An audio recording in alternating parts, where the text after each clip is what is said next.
Guys जसं कॉलेजमध्ये पोहोचलो तसं या 11 जणांचं दर्शन झालं. मोमेडियन फॅमिलीला बघून स्वप्न 11वर टीम बनवायचा अद्भुत विचार आला.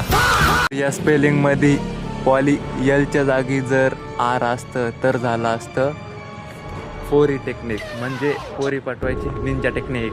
डिंग डिंग डिंग डिंग.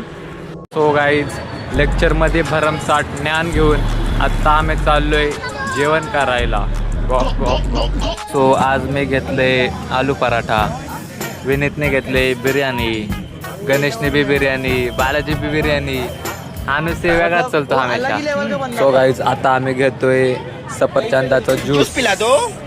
तर गळ्यापर्यंत पराठे खाऊन मी आता आलोय लॅबमध्ये कम्प्युटरच्या. सो गाईज आता कोडिंगचं लेक्चर आहे आणि हा बघा कोडिंग करतोय कोडिंग. तो गाईज खूप कालांतराने आमचं कॉलेज संपलं आहे, तर आम्ही सगळे आलो आहे व्हॉलीबॉल खेळण्याकरिता. तर हे पहा आमचे व्हॉलीबॉलचे ग्राउंड आणि हे खेळाडू आणि मी प्रेक्षक. तर मैदानाची फक्की मस्तिष्काला लावून मी प्रेक्षक होणे बंद केले आणि निघालो आपल्या शयन कक्षाकडे. हे ॲटोमॅटिक पायऱ्या बघून माझं मन गार्डन झालं. ॲटोमॅटिक पायऱ्यानंतर लिफ्टमध्ये स्वतःचा प्रतिबिंब बघून असं वाटलं जसं काय so elegant, so nice, looking just like wow.